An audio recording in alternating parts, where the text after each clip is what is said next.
this video, I want to talk about the subject of the blank screen. This is a term that's found in psychology, and it has this air of mystery around it. And so, hopefully, I've scripted this out so that I can stay on track, and I'll break away from the script here just to kind of expand on some things. But it's a lot of information to cover. Hopefully, just by opening up this subject, it'll open up a dialogue about it, and we can discover something, more about ourselves. So I'm going to begin with a hypothetical statement and see if we can also learn something about the blank screen through that as well. It's just a hypothesis. We want to be known as well as we know ourselves and have it be okay. The thing that makes it not okay is rejection, and I believe this rejection is the initial cause of the blank screen. It's a fear of rejection. The effect of the blank screen is how we attempt to find acceptance through objectification. In other words, the blank screen is where objectification takes place. It has always been and always will be. It is the mantle we rest our idols on. Keep that in mind. Before I begin talking about the blank screen anymore, though, it may be of use to mention a few other components that go hand in hand, such as the id, ego, superego, projection, and transference, and then the blank screen can be more easily described. The id, which is Latin for it, is about instinctually meeting the needs of self and seeks immediate gratification of the self's needs and desires, and when these needs and desires are not met, anxiety occurs. The id is in its fullest glory in childhood, and we may see this when a child is crying for a bottle, and the reason that they are insisting based upon these instinctual drives and impulses is because they cannot depend on themselves. They are dependent on others to fulfill these needs for them. And so this is where they learn that they need immediate gratification because they can't immediately gratify it themselves. As we mature, the ego, or I, emerges based on the experiences found in the id, and although the ego is still concerned with meeting the needs and desires of self, the self carries a responsibility and maturity in going about meeting those needs in a realistic way. So if I want a cup of coffee, I'm not going to sit here and cry and whine until I get it. The reason I can delay gratification is because I'm dependent upon myself. I'm independent. I can get up and get that coffee anytime that I want. And in my mind, I reconcile that. And that is part of the ego. And the superego, or higher self, is still concerned with meeting needs, but is not concerned with impulse and fear of consequences, but rather inner character, without social contingents or any contingent other than self. In other words, it's the moral being, the person we are when no one is looking. This is the psychological manifestation of being. It is the awareness and unawareness of who we are, and we are all engaged in our being at some level and at different stages of development in regards to self. Awareness is knowing self. The id, ego, and superego is our psychological manifestation of being and our motivations and behaviors driven by our experiences, needs, desires, ideals, impulses, etc. And they can be conscious or unconscious. And this facilitates the emergence of the blank screen because it helps us discover things about ourselves. Each person is a compounded complexity striving towards awareness. Along the way, we seek to protect our manifestation of being and improve our modes of existence as well as become more aware. So little by little, we explore ourselves and make discoveries and gain insight. Projection is a defense mechanism that allows us to ascribe qualities and feelings that we don't accept about ourselves and allows us to place them onto others. This is when we turn people into the object of the blank screen. We do this to reduce the anxiety associated to an awareness of something we don't like about ourselves. It's a way of hiding from awareness of self or ego, and we do this because fear and anxiety don't feel good.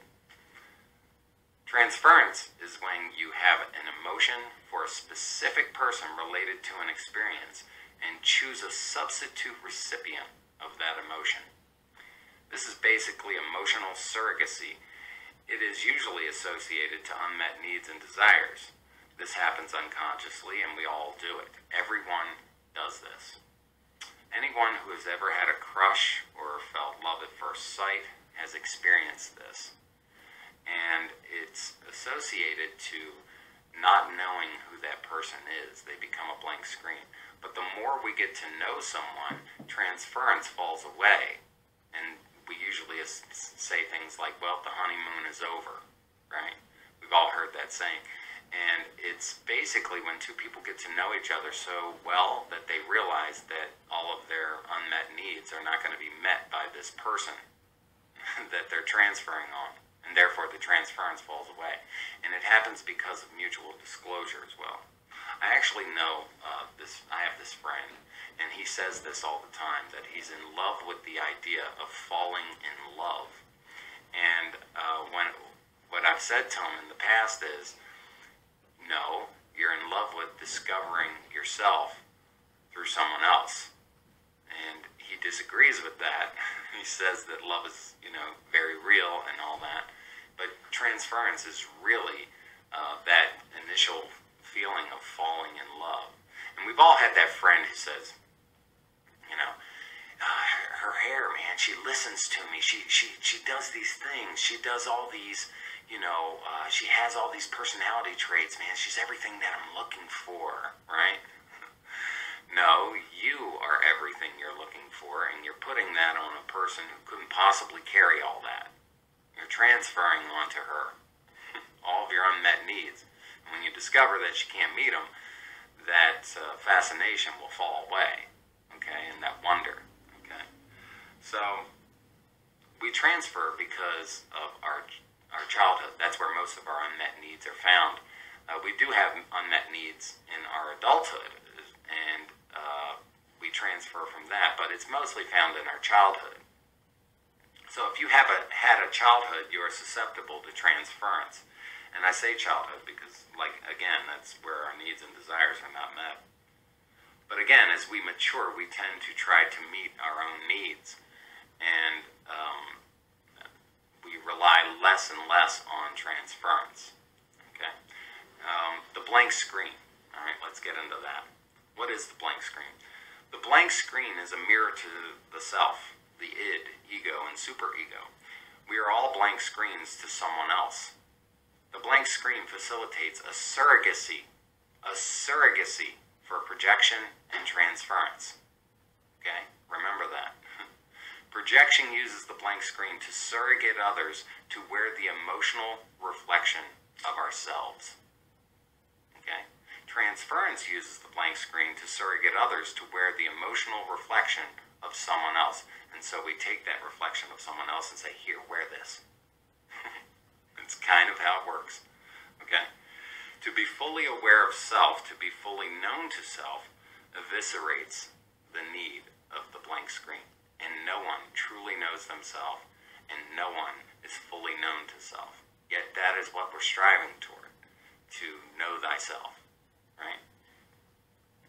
By doing that, we will eliminate the blank screen altogether. We will no longer need the blank screen. It will no longer be necessary to us. But until we fully know ourselves, the blank screen is a very high necessity to us discovering that very fact. Okay. What fosters the blank screen? Very simply put, okay? This is what fosters the blank screen. A lack of relational interaction that eliminates objectification. It's just that simple. Has anyone noticed how the God-man relationship is similar to doctor-patient, or internet user, or prostitute John, or priest-sinner, or any number of relationships that carry this dynamic, okay, where God knows us, we don't know God. Doctor knows us, patient doesn't know doctor. Internet knows user, user doesn't know internet. Okay? Prostitute knows John, John doesn't know prostitute. Priest knows sinner, sinner doesn't know priest. Okay? The less we know about someone, this will foster transference to take place. Okay? And we use them as objects, okay, to be able to transfer onto them all of our unmet needs. Okay? And in that sense, they have been objectified by us, and we've created it. And we all create the blank screen. Everyone does. The priest does, okay? The doctor does. We all do it, okay? Simply put, the blank screen is anyone or any concept that your psyche engages in the hope of fulfilling unmet needs and desires through objectification. So, God knows man, man doesn't know God, doctor knows patient, patient doesn't know doctor. I hate to go over this again. The internet knows user, user doesn't know internet. And the model is quite simple. And the model, okay, is something that can be borrowed over and over and over and over and over again. Okay? So, the model is very simple. It's a model of seduction. Okay? And this is very important.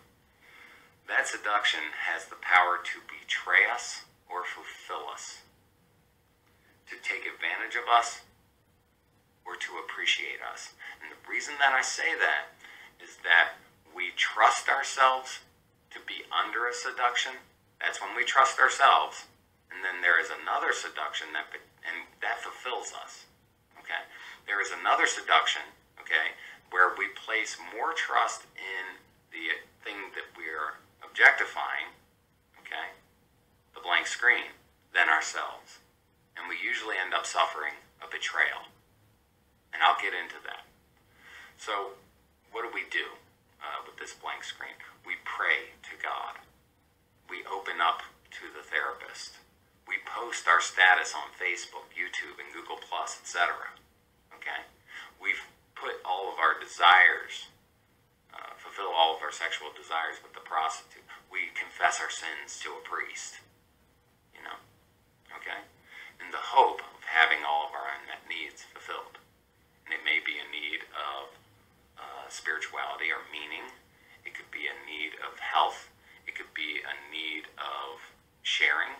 It could be a need of sexual gratification. It could be a need associated with just forgiveness. Okay? There was this book called Post Secret. People had a need to share their secrets, right? And in that book, people posted some of the most vulnerable things about themselves. Okay? This blank screen and how we use it to objectify people is very important and vital to those vulnerabilities. And that's why I say we want to be known as well as we know ourselves and have it be okay.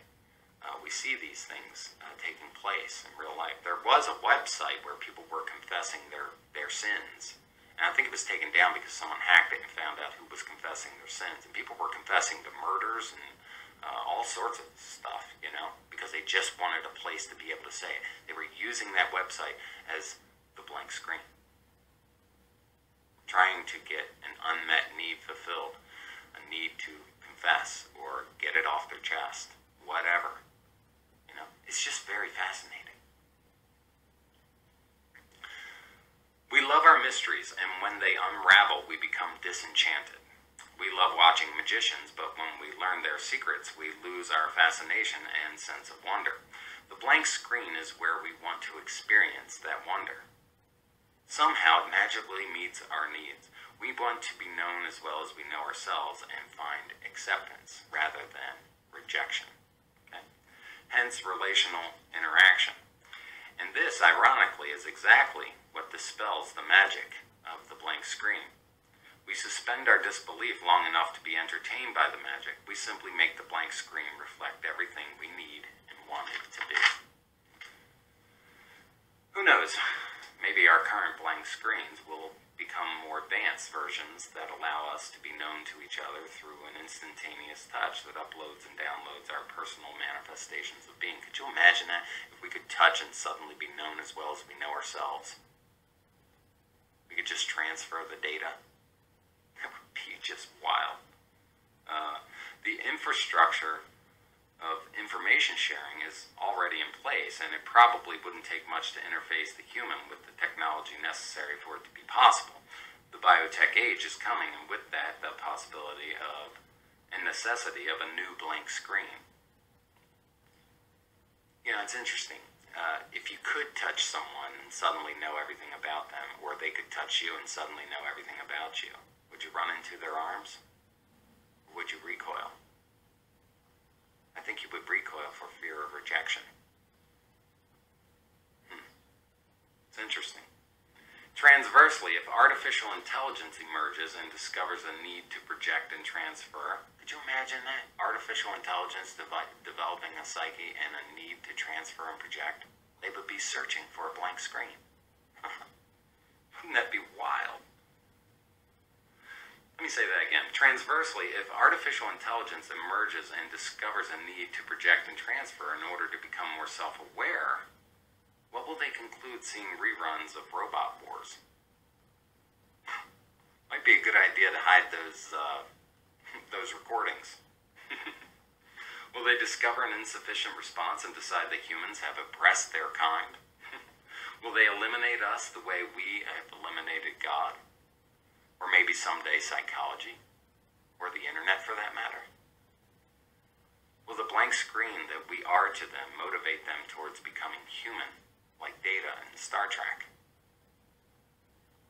I was just interested in mentioning this hypothetical to show how the blank screen may be the only part of us that endures long after we're gone.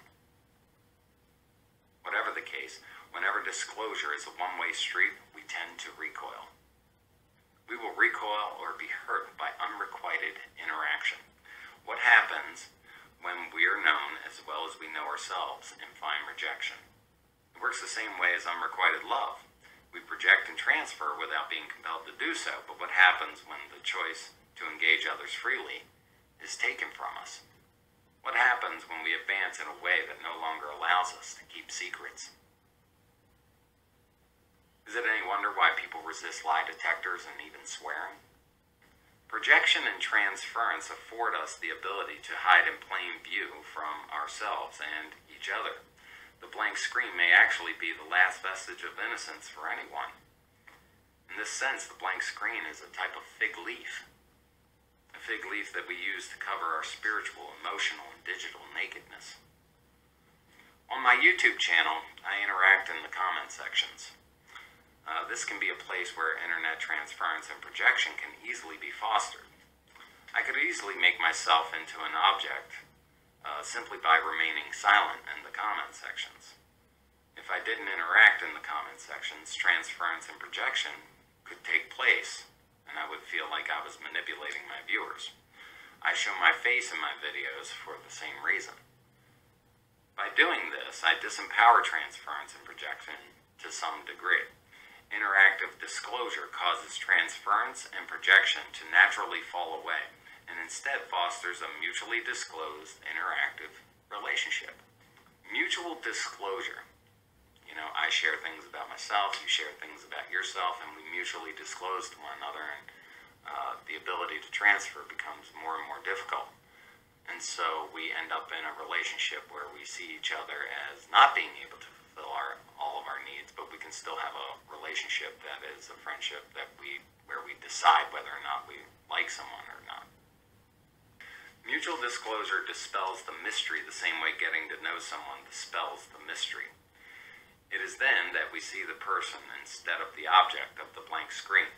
That's when we decide if that person is someone that we like or even love. The blank screen is a manifestation of self, and everyone constructs it. Its seductive power will fulfill us or betray us. We trust ourselves with this seduction and find fulfillment. We trust others with this seduction and end up finding betrayal. And when I say that, when we have more trust in ourselves with a seduction, we tend to find fulfillment. When we have more trust in others than ourselves, we tend to find betrayal. The blank screen can be used to foster trust in self and others.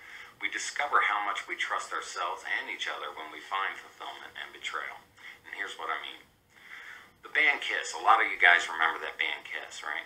They began their career as a blank screen, and they used to wear makeup and everything else, okay? And we loved how easy it was to project and transfer everything we needed them to be onto them. It's just amazing, though, when they wanted to take their makeup off, okay, there were a lot of people who were disappointed with it. Why? Because they became disenchanted.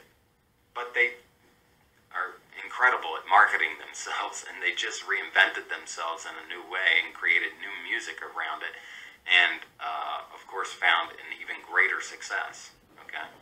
And it's just amazing how that works.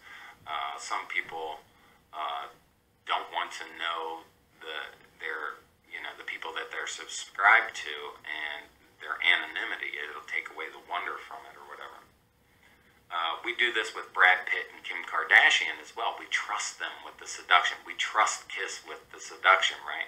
We trust ourselves with the seduction more than we trust them, okay? And that is what allows that to take place. We don't really want to know Kim Kardashian. We want to objectify her. We don't really want to know Brad Pitt. We want to objectify him. We don't want to know the band Kiss. We want to objectify them. Okay? We do. We trust ourselves with the seductive power of using them as objects and blank screens to discover things about ourselves. That's an important thing. They help perpetuate and foster a return to wonder, fantasy, and falling in love. The blank screen can also be used to take advantage of unsuspecting people, and this is when we place our trust more in the blank screen than we do in ourselves. A lot of you remember what Bernie Madoff did. He presented himself as a very, a fiscally responsible person, and people put their confidence in him, and they trusted him as that blank screen and lost entire savings. Now, this is when we use what I spoke about previously is when we use other people as blank screens and trust ourselves with the seduction of that, or people present themselves as blank screens and entice us to trust in them more than we trust in ourselves. Okay?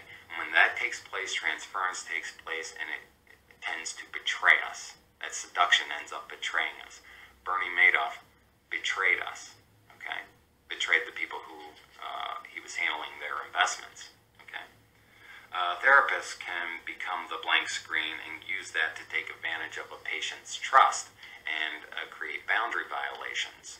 I have experience with this. I've spent about 350 to 400 hours in therapy, and I was victimized by this dynamic, so I know exactly what I'm talking about here.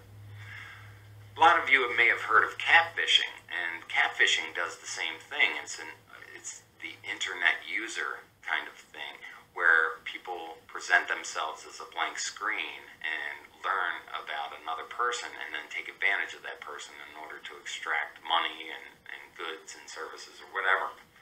So this is when a person can have their greatest loves, fears, hopes, and dreams used against them. When they trust the blank screen, false identity of online con artists. That's when they trust that online con artist. And that online con artist is presenting themselves as a blank screen. And we end up trusting in that more than we trust in ourselves. That's how people are victimized by it. Isn't that fascinating? The easiest way to disempower the dynamic of the blank screen is first to be self-aware. Second, to insist on interactive relationships that mutually disclose. Third, remember that you are a blank screen like everyone else, and it comes with a responsibility. And if someone is trusting more in you than they are in themselves, then there is a danger that that person could feel betrayed.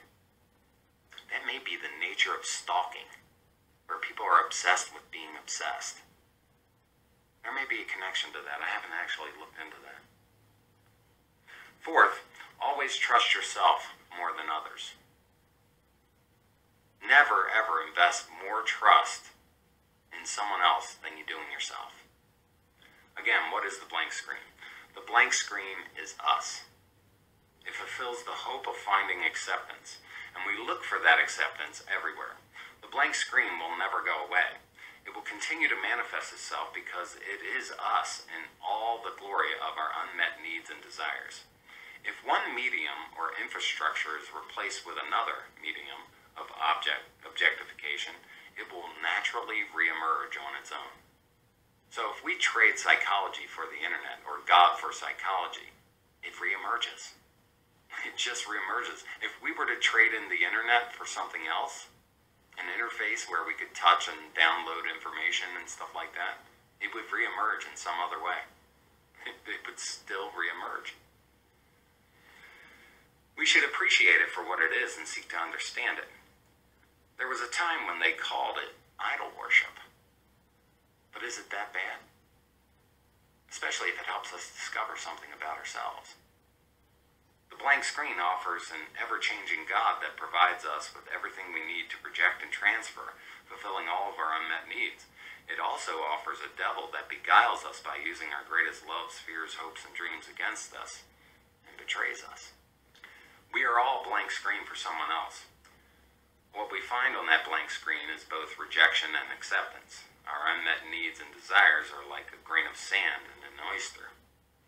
The irritating grain of sand found in the id becomes a pearl in the ego and an adornment in the superego. That pearl and many others represents the fragile gem of our vulnerabilities, and we learn to trust ourselves and eventually others with those pearls. And Jesus gave us an interesting warning in the book of Matthew, chapter 7. He said, "Don't throw your pearls before swine, or they'll trample them underfoot and turn and rend you." We must insist on people earning our trust in this sense. We are clothes to each other. Without the blank screen, we are completely naked with nowhere to hide and nothing to cover ourselves with in a world that seeks to exploit our nakedness. Is it possible, though, that the blank screen is our greatest need fulfilled in our journey towards self-awareness? Is that possible? If the blank screen is the doorway to knowing self through the complexity of experience and existence, then maybe it's worthy of protection. The id, ego, and superego is where our pearls are made. The blank screen is where we discover them, and relational interaction is where we share them with ourselves and each other. And who knows, maybe we can be known as well as we know ourselves, and somehow find acceptance. I hope you enjoyed this video. I hope you have a great day, and I'll talk to you again soon. Take care.